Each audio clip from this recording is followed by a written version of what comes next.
बद्दल तुम्हाला माहिती आहे का? एकदा स्वामींबरोबर श्रीपाद भट आणि काही सेवेकरी कोनाळी गावाच्या रानातून चालले होते. आता दिवसभर चालून चालून सेवेकरांचे पाय दुखायला लागले होते. त्यांना खूप भूक लागली होती. त्यावेळेस स्वामींनी काही वेळ विश्रांती करण्याचा निर्णय घेतला आणि स्वामी शेतात जाऊन बसले. आता स्वामी आल्यामुळे सगळ्या शेतकऱ्यांनी स्वामींना अन्नपाणी आणि जेवण दिले. नैवेद्य व अन्नपाणी ग्रहण केल्यानंतर स्वामींना प्रश्न पडला की आता सेवेकरांचं काय? तेव्हा स्वामी त्यांना म्हणाले की तुम्ही त्या आम्रवृक्षाखाली जा.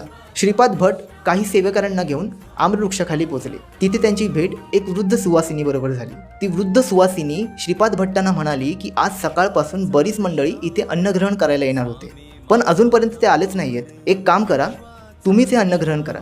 त्यावेळेस श्रीपाद भट यांच्याबरोबर सर्व सेवेकरांनी तिथे अन्नग्रहण केले आणि ती वृद्ध स्त्री दुसरी कोणी नसून श्री स्वामी समर्थ महाराजांच्या रूपात अन्नपूर्णेचा अवतार होता. आणि म्हणूनच आज आपण इतके भाग्यशाली आहोत की स्वामींना ह्या रूपात पाहून त्यांचा आशीर्वाद घेऊ शकतो.